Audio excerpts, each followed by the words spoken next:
Hi, Katie Burke. There is a message for you. Your thesis advisor, Professor Jurgensen's office. They said I should find you, so I did. Here's the message. It says for you to come to Jurgensen's house. That's scary.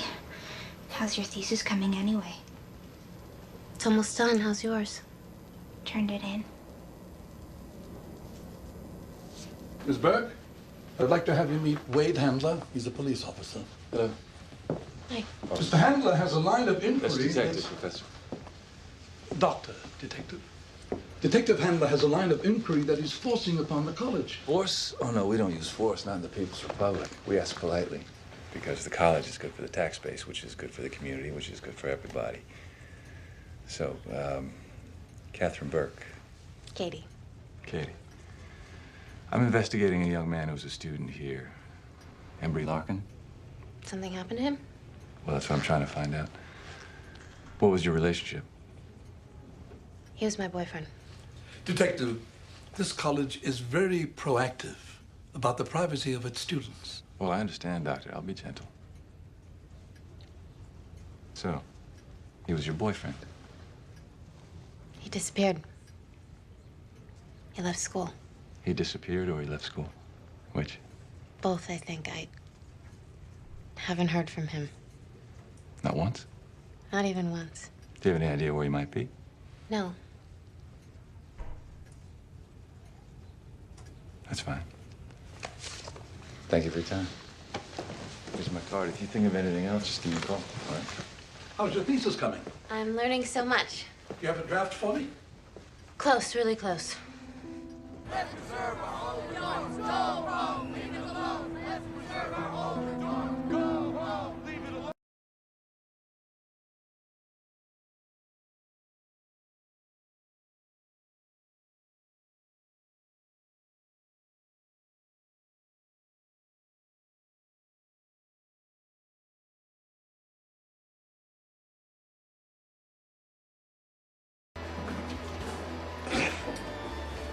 Oh, hello. Oh, hello. Hi, how are you? Fine. So do you ladies, How often? do I come here? I come here a bit. I'm here, you know, from time to time. Do you go to school here? Yeah. Yeah. Let's see. So I think I had a class with you. Oh, yeah? What class? History. Maybe. Yes, I think that's what it was. You don't necessarily, might not remember me. You know, I like it here. It doesn't mean because I go here I'm a genius. I am very smart. Hey, how's it going? How are you? Good, how you doing? You want it? What class did you say that was? History. Yeah. Just history? It must have been a survey course then, huh? Yeah, it was. It was surveys. Right. You should check it out. It's a good course. It's it'd be a good class. How'd you like that course? You know, frankly, I found the class, you know, rather elementary. Elementary. Yeah. You know, I don't doubt that it was. Yeah.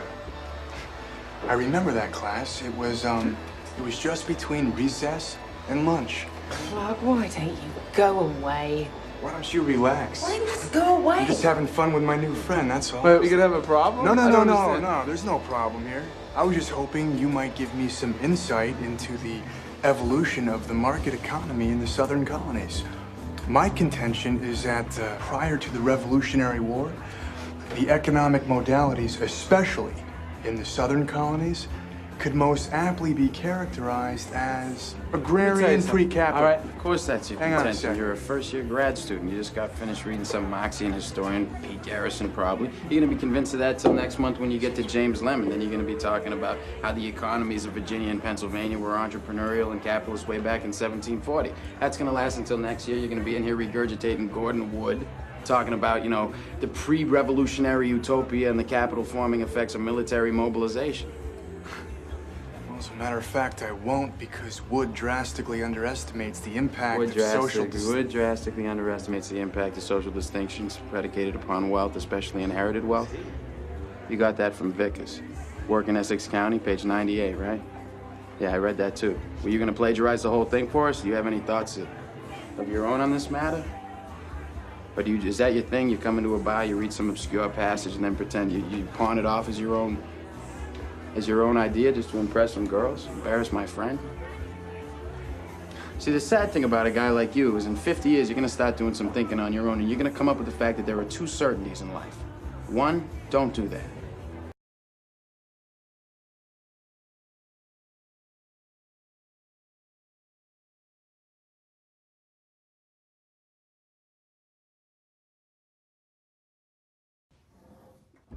Yeah, you're taking a risk. He's an ex-military security. They're old and their control units are unpredictable. It's what the government could spare. Who are you? Dr. Brand. I knew Dr. Brand once. He was a professor. What makes you think I'm not? Well, it's near as cute either. Please, Dr. Brand. I don't have any idea what this is. And I'm scared for my daughter and I want her by my side. You give me that, I'll tell you anything you want to know. Get the principals and the girl in the conference room, please. Your daughter is fine. Bright kid. Must have a very smart mother. It's pretty clear you don't want any visitors. So why don't you just let us back up from your fence and we'll be on our way, huh? It's not that simple. Well, sure it is. Look, I don't know anything about you. I don't know anything about this place. Yes, you do.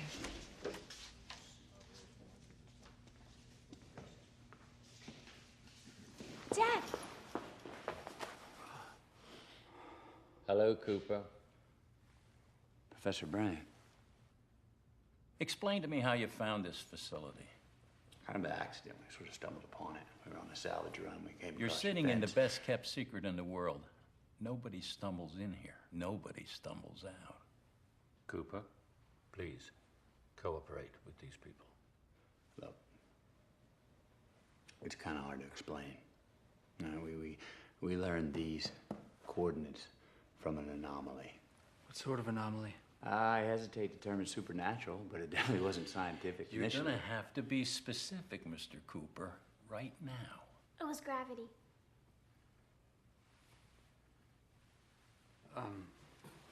What sort of gravitational anomaly? Where was this? Hey, no, I'm real happy that you're excited about gravity, Bud, but you're not getting any answers from us until I get assurances.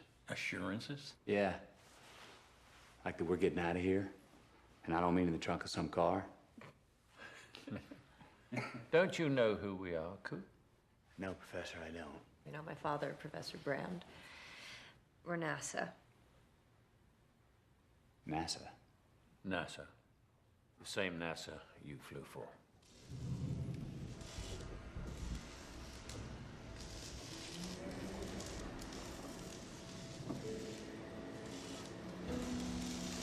I heard they shut you down, sir, for refusing to drop bombs from the stratosphere on the starving people. Well, when they realized that killing other people was not a long-term solution, then they needed us back in secret. Why secret? Because public opinion wouldn't allow spending on space exploration. Not when you're struggling to put food on the table. Blight. Wheat 7 years ago. Okra this year. Now there's just corn. And we're growing more than we ever have. Well, with likely potatoes in Ireland and the wheat in the Dust Bowl. The corn will die soon.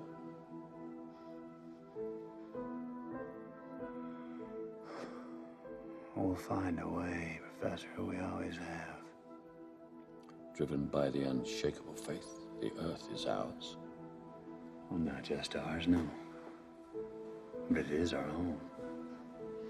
Earth's atmosphere is 80% nitrogen. We don't even breathe nitrogen.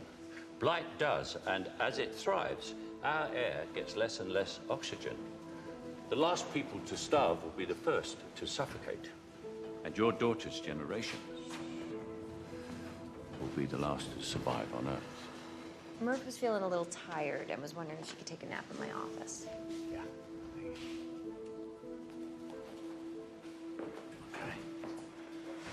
Now you need to tell me what your plan is to save the world. We're not meant to save the world. We're meant to leave it.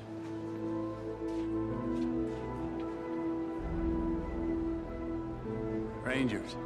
The last components of our one versatile ship in orbit, the Endurance, our final expedition. You sent people out there looking for a new home? The Lazarus missions.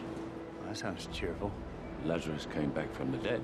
Sure, but he had to die in the first place. There's not a planet in our solar system that can sustain life, and the nearest star is over 1,000 years away. I mean, that doesn't even qualify as futile. Where'd you send him? Cooper, I can't tell you any more unless you agree to pilot this craft. You're the best pilot we ever had. I barely left the stratosphere. This team never left the simulator. We need a pilot, and this is the mission that you were trained for. Oh, without even knowing it? An hour ago, you didn't even know I was alive. I mean, you were going anyway. We had no choice. But something sent you here. They chose you. Well, who's they?